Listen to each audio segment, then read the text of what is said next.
zusammen. In diesem Video zeige ich dir, was ich in 3 Wochen in Indien dabei hatte. Am Anfang fange ich mit dem Rucksack an. Ich hatte von Deuter den Air-Kontakt, der 60 Liter fasst und 10 Liter zusätzlich gepackt werden kann. Es ist manchmal gut, wenn man das ein bisschen erweitern kann, falls man zum Beispiel seine Turnschuhe, Winterjacke oder so während der Reise mal einpacken und transportieren muss. Deswegen ist es gut, immer ein bisschen zusätzlichen Platz zu haben. In Indien ist es ja von den Klamotten her gar nicht so einfach, da man sich gerade als Frau ziemlich bedeckt halten muss. Also das heißt, T-Shirts sollten Ärmel haben, der Ausschnitt sollte nicht so tief sein und auch bei der Hosen- oder Kleiderauswahl ist es so, dass die Knie bedeckt sein müssen.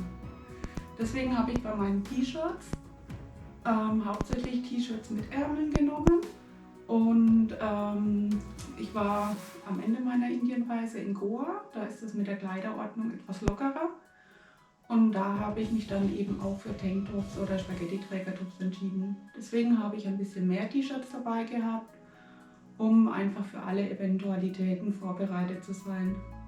Des Weiteren habe ich mich für leichte Blusen wie diese hier entschieden, weil ich die auch mal über einen Tanktop anziehen kann und es trotzdem ein bisschen luftiger ist wie ein T-Shirt mit Armen. Zu meinen T-Shirts hatte ich neben meinem Reiseoutfit auch einen leichten Hoodie dabei, falls es abends mal etwas frischer werden sollte, aber gebraucht habe ich ihn eigentlich nicht.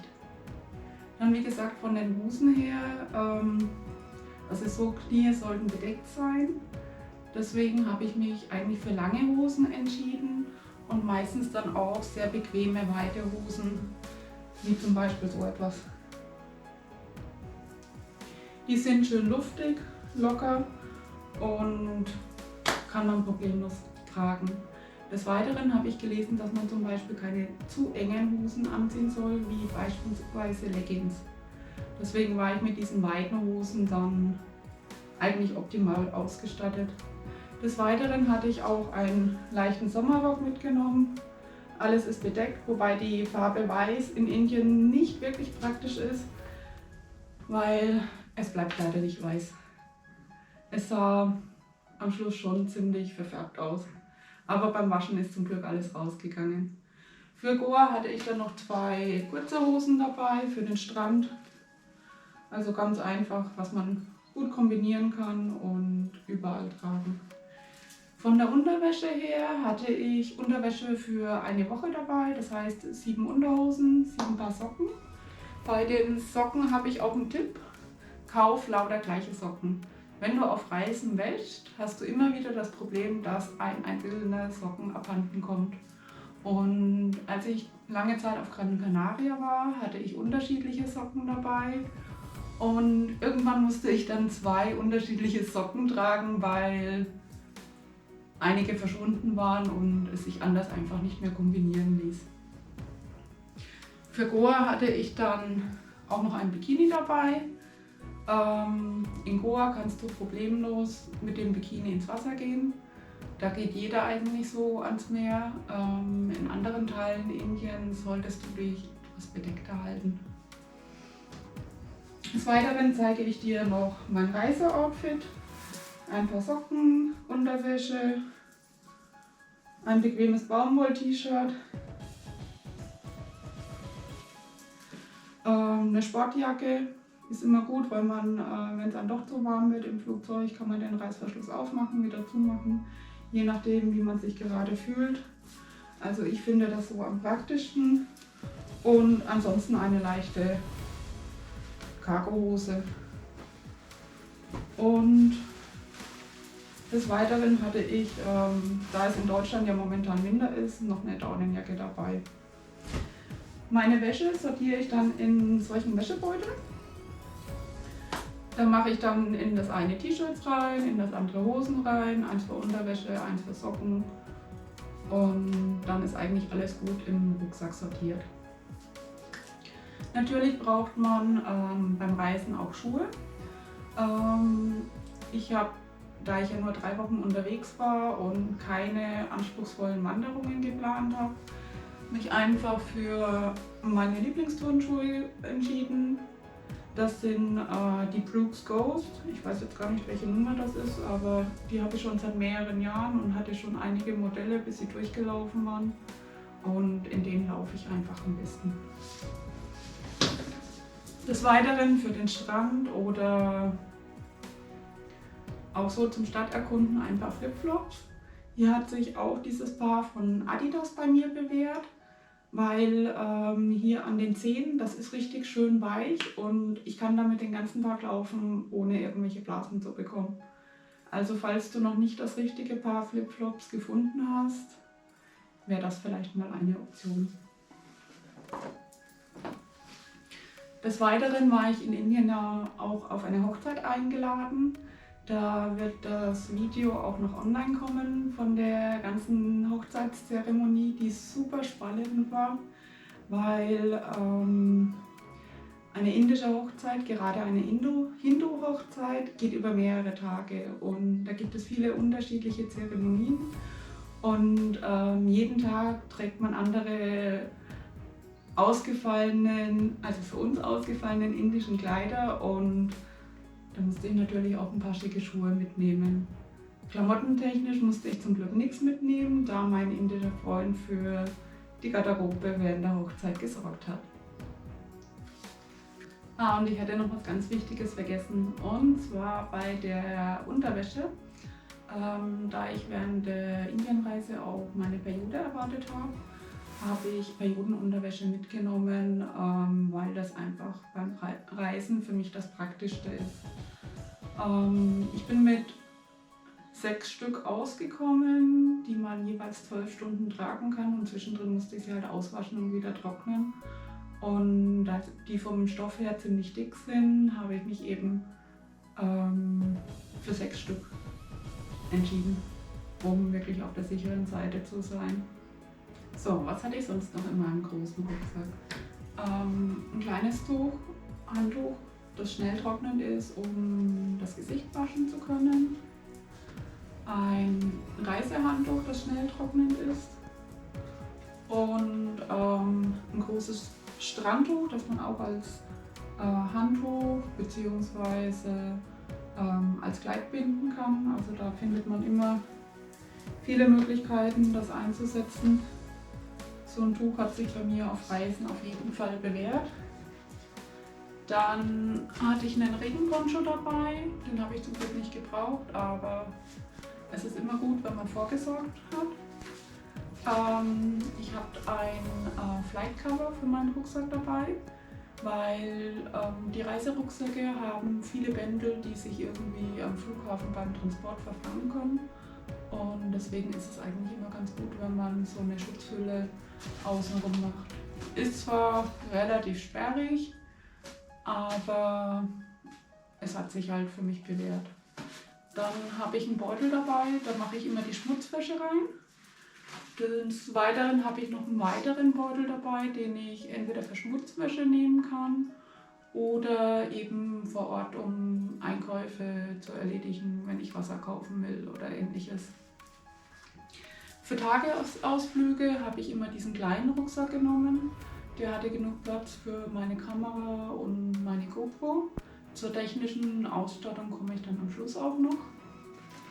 Da ich nicht wusste, ob ich das im Handgepäck transportieren kann, habe ich sowohl für mein Handy einen Selfie-Stick als auch für die GoPro den Selfie-Stick im Hauptgepäck transportiert, weil ich nicht wusste, ob das am Flughafen irgendwelche Probleme geben kann.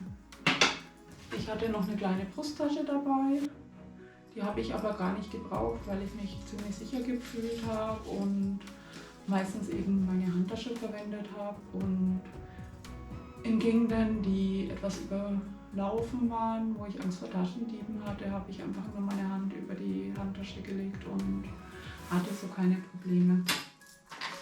Dann hatte ich noch ein kleines Täschchen dabei. Da ist eine Reinigungsflüssigkeit und Tücher für die Kamera mit drin. Auch so ein kleiner Pinsel, um das zu reinigen. Wegen der Reinigungsflüssigkeit habe ich das eben auch nicht im Handgepäck mit meiner übrigen Technik transportiert, sondern im Hauptgepäck, das ich aufgegeben habe.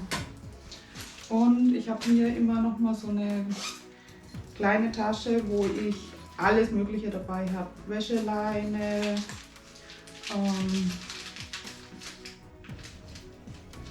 wie heißen die Dinger nochmal? Wenn man irgendwo mal was festmachen muss. Mir fällt der Name jetzt nicht ein. Steht das drauf? Nein. Ja, du weißt, was ich meine. Eine Taschenlampe. In Indien kann es immer mal zu Stromausfall kommen. Ein paar Wäscheklammern, wenn ich was mit der Hand auswasche. Ein Reisenähset. Hier habe ich nochmal Reißzwecken, Sicherheitsnadeln, solche Kleinigkeiten drin. Ein Karabinerhaken. Noch eine Wäscheklammer, die sich davon geschlichen hat. Ein Kugelschreiber. Ein Haken zum Aufhängen. Und dann noch so ein Multifunktionstool. Gebraucht habe ich von diesen Sachen eigentlich nichts, aber ich bin da immer gern auf der sicheren Seite und einfach vorbereitet, dass ich alles da habe. Wenn doch mal ein Malheur passiert und ich zum Beispiel ein kleines Loch flicken muss oder ich die Wäsche sonst nicht trocknen kann oder ähnliches. So, jetzt kommen wir zum letzten Punkt, beim Aufgabegepäck. Natürlich hatte ich Sonnencreme dabei, Shampoo. Shampoo hatte ich 200 ml dabei, da hätten 100 ml gelangt. Auch beim Duschgel oder auch bei der Gesichtslotion. Rasiergel hatte ich nur so eine kleine Tube dabei, das war vollkommen ausreichend. Und ich habe zum einen Desinfektionsgel dabei gehabt, aber auch für die Handtasche so kleine Tüchlein für den Einmalgebrauch. Die sind eigentlich immer sehr praktisch, wenn man mal auf die Schnelle die Hände oder irgendetwas desinfizieren möchte. Da ich ja auch auf der Hochzeit eingeladen war, musste ich Kosmetik mitnehmen, um mich ein bisschen zu schminken. Normalerweise beim Reisen habe ich da gar nichts dabei. Also da komme ich ganz gut ohne Make-up aus, aber das muss jeder für sich entscheiden und ich glaube, jeder hat da auch seine favorisierten Produkte, weshalb ich da jetzt keine großen Empfehlungen gebe. Dann, ich hatte Wundspray dabei für kleine Verletzungen. Ich hatte einen Erkältungsbalsam, hatte ich mir ein bisschen was abgefüllt. Fenestilgel, dann Wundbalsam und für den Rücken so ein Schmerz- und Rheumasalbe nennen die sich. Ich habe öfters mal Rückenschmerzen und die wirkt bei mir Wunder. Und dann habe ich mir auch noch so eine kleine Aloe Vera Creme abgefüllt. Die hat mir gereicht. Also ich habe zum Glück keine großartig trockene Haut, dass ich jetzt immer eine ganze Tube Bodylotion mitnehmen muss. Mir hat diese kleine Packung gereicht, aber da kennst du dich wahrscheinlich auch selbst besser. Ich hatte aufgrund der Luftverschmutzung hatte ich auch Gesichtsmasken dabei und Brillenputztücher. Die habe ich dann auch immer aufgeteilt auf meine verschiedenen Taschen, immer aufgefüllt, weil die Brille war immer sehr verstaubt und ich musste da öfters mal putzen zwischendurch und deswegen in die Handtasche, eigentlich in jede Tasche oder in jeden Rucksack ein paar zur Vorsorge und dann immer wieder auffüllen. Medikamententechnisch, das ist jetzt das Aufgabegepäck. Ich hatte ein Fieberthermometer dabei, ich hatte Elektrolyte dabei, Blasenpflaster, normale Pflaster, Magnesium-Tabletten, Vitamin C-Tabletten, falls ich irgendwie erkältet bin, Tampons, ja, und das war's eigentlich. Und in meinem Handgepäck hatte ich dann nochmal zusätzlich Medikamente, also das heißt Schmerztabletten und ähnliches, aber darauf gehe ich dann gleich nochmal ein. Das ist jetzt mein Kulturbeutel, da habe ich unten eine Haarbürste drin. Zahnbürste, Zahnpasta, Deo, Parfüm, Nagelzwicker und Nagelfeile. Und das war's. Also ich bin da ziemlich spartanisch unterwegs. Mir reicht das so und ich reise lieber mit leichtem Gepäck. Und was bei diesem Kulturbeutel gut ist, den kann man überall hinhängen. Und da findet man eigentlich in fast jedem Bad ein gutes Plätzchen, um das sicher und griffbereit zu verstauen. Wenn dir mein Video bisher gefallen hat, gib mir gerne einen Daumen nach oben, hinterlasse mir einen Kommentar und wenn du jemanden kennst, für den das Video hilfreich sein kann, teile es auch gerne mit deinen Freunden. Denn dieser Support hilft mir, auf YouTube voranzukommen und eine größere Reichweite zu erzielen.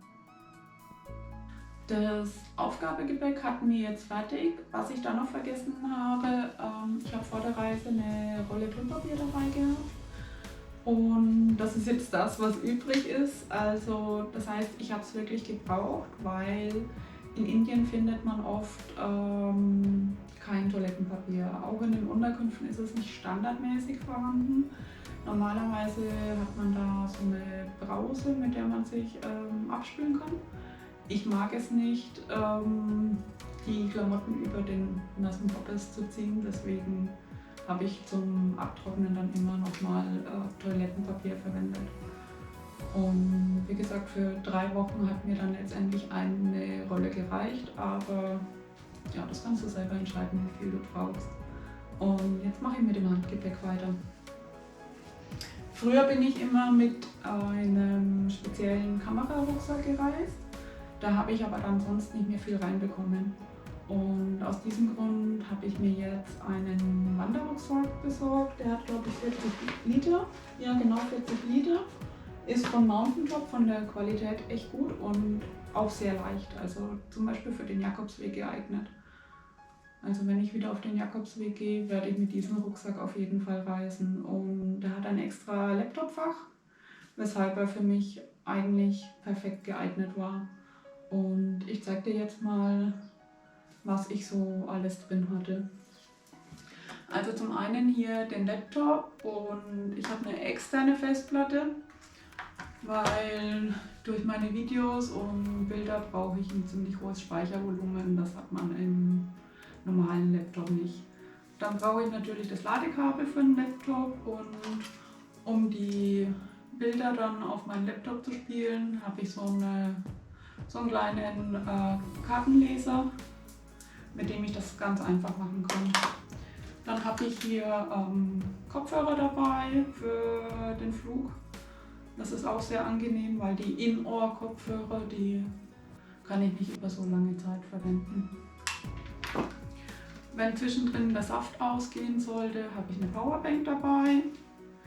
Dann hatte ich einen separaten Geldbeutel dabei, damit ich die indischen Rupien von den Euros trennen kann und habe dann auch das überschüssige Geld, das ich für den Tagesausflug nicht gebraucht habe, habe ich in dem Geldbeutel aufbewahrt und beziehungsweise im Rucksack aufbewahrt, weil die Rupien, da hat man einen ganzen Bündel Geld und trotzdem nicht viel. Und ein zweiter Geldbeutel ist auf jeden Fall eine gute Lösung, auch um nicht immer alle Karten mit sich rumzuschleppen. Dann, ich habe ein Kindle, damit ich unterwegs auch lesen kann und nicht unzählige Bücher mitschleppen muss. Ich bevorzuge zwar Bücher im Papierformat, aber fürs Reisen ist es einfach praktischer, weil man ein unendliches Volumen an Büchern dabei hat. Für Indien ist es auch wichtig, dass du einen Steckdosenadapter mitnimmst. Da habe ich mir diesen hier gekauft, der 2 USB-Ausgänge hat und dann nochmal eine Steckdose. Und damit bin ich sehr gut klargekommen. Dann durfte natürlich auch meine Kamera nicht fehlen. Hier habe ich mich entschieden, auch leicht zu reisen und nur das Reise-Zoom-Objektiv von 24 bis 105 mm mitgenommen.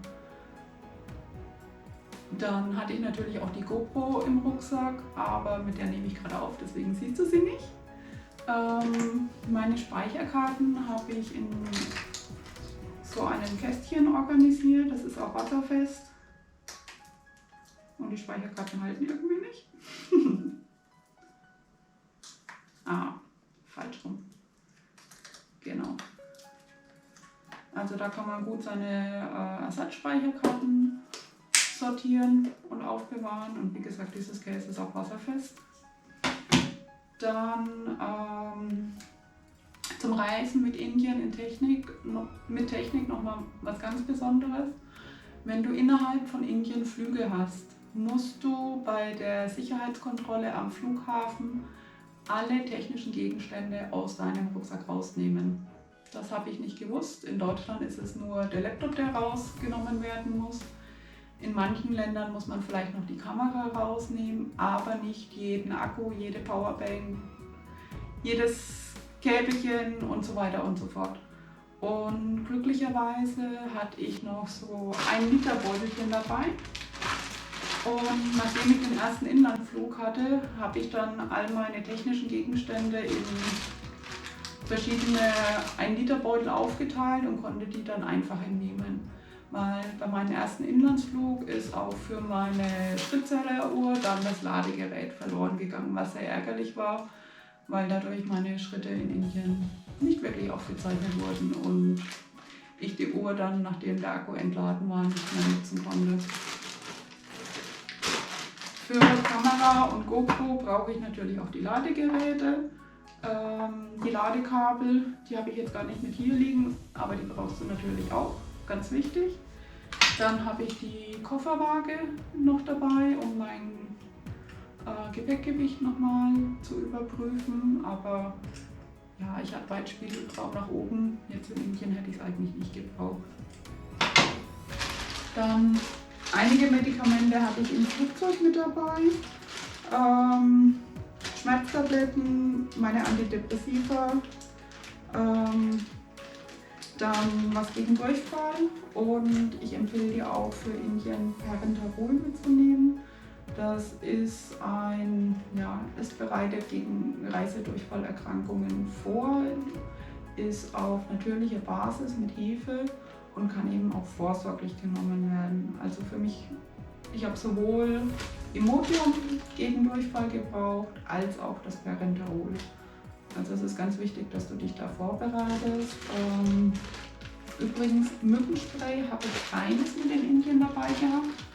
Ich wollte mir vorab welches holen, fand es aber zu teuer und habe dann mir gedacht, ich kann das vor Ort immer noch kaufen, wenn ich es wirklich brauche. Und so schlimm war es nicht mit den Moskitos, weshalb ich dann ohne ausgekommen bin. Dann in meinem Handgepäck hatte ich noch so ein aufblasbares Nackenhörnchen, um den Flug einfach bequemer zu gestalten. Ein Büchlein, in dem ich mir ein bisschen Notizen machen kann. Und ich habe auch so eine Mappe mitgenommen, bei der ich die wichtigsten Reiseunterlagen reinmachen konnte. Also hier habe ich jetzt zum Beispiel meine Umtauschbelege gesammelt, weil man sonst nicht zurücktauschen kann. Ich habe für die Kameraausstattung habe ich mir vorab auch beim Zoll eine Bestätigung geholt in Deutschland, dass ich mit diesen Gegenständen ausgereist bin sozusagen und dass ich das nicht irgendwo in Indien gekauft habe, einfach nochmal als Nachweis. Bei der Einreise in Deutschland habe ich die Bestätigung nicht gebraucht, aber wenn man mit so viel technischem Equipment bereist wie ich, ist es besser vorzusorgen. Dann hatte ich hier noch meine Ausweiskopien, Führerscheinkopien, Krankenkassenkopien, noch meine Kopie von Visa. Und da ich aufgrund von meinen Depressionen auch Antidepressiva und Schlaftabletten dabei hatte, habe ich mir auch vom Arzt nochmal eine Bestätigung geholt, die zweisprachig ist, also Deutsch und Englisch, dass ich diese eben mit mir führen kann. Ich habe sie ebenfalls nicht gebraucht, aber es ist einfach besser vorbereitet zu sein. Für den Flug hatte ich dann auch noch mal einen Schal dabei, falls es mir zu kalt wird, und ein Buff. Den finde ich im Flugzeug immer super praktisch. Manche nehmen eine Schlafmaske und ich löse das immer lieber hiermit, indem ich mir das einfach über die Augen ziehe und dann schlafen kann. Und zwischendurch kann ich es auch als Mütze umfunktionieren, als Schal, man hat mit so einem Buff hat man viele unterschiedliche Möglichkeiten und wenn du viel reist, kann es für dich ebenfalls sehr sinnvoll sein. Zu meinem Handgepäck-Rucksack hatte ich noch eine kleine Handtasche. In dem hatte ich Ausweis mit Impfausweis und eine Kopie vom Visa, die ich immer griffbereit hatte. Geldbeutel, ja, anfangs dann noch den Schlüssel, ein Labello. Hier im vorderen Fach immer ein bisschen Toilettenpapier und dann nochmal einen MP3-Player mit Kopfhörern, die sozusagen immer griffbar sind. Also wenn man dann zwischendurch mal keine großen Kopfhörer mitnehmen möchte, aber Musik hören oder einen Podcast, ist das immer sehr praktisch. Ach ja, ich hatte noch was vergessen. Ich habe auch noch Zahlenschlösser in meinem Handgepäck dabei. Das bei Nachtbusfahrten oder auch wenn ich Wertgegenstände im Hotel lasse, kann ich dann ganz einfach mit diesen Zahlenschlössern den Rucksack hier verschließen, indem ich beide Reißverschlussenden miteinander verbinde und dann einfach den Zahlencode verstelle. So, wenn du das Geld in den Rucksack lässt oder Kamera, Laptop, was auch immer, kommt keiner an die Wertgegenstände ran. Und dass im Hotel der ganze Rucksack verschwindet, ist unwahrscheinlich, aber dass jetzt jemand zum Beispiel ein paar Scheine rausnimmt oder so, da steckt man eben nicht drin. Oder eben auch bei Nachtbusfahrten, wenn man schläft, ja, kann keiner an die Wertgegenstände rankommen. Zum Thema Sicherheit der Wertgegenstände auf Reisen habe ich übrigens auch ein separates YouTube-Video aufgenommen bzw. einen Blogbeitrag geschrieben. Wenn dich das Thema interessiert und du auch mit Kamera oder Laptop unterwegs bist, könnte dieses Video für dich sehr interessant sein. Hast du noch irgendwelche Fragen zum Reiseequipment für Indien, was ich noch gebraucht habe oder worauf du beim Kauf achten solltest? Wenn ja, hinterlasse mir gerne einen Kommentar. Und es wird demnächst auch noch viele spannende Reisevideos über Indien geben. Ich hoffe, mein Video hat dir gefallen und natürlich würde ich mich sehr freuen, wenn du mir einen Daumen nach oben gibst, meinen Kanal abonnierst und auch einen lieben Kommentar da lässt. Ich wünsche dir noch einen schönen Tag und bis bald. Ciao!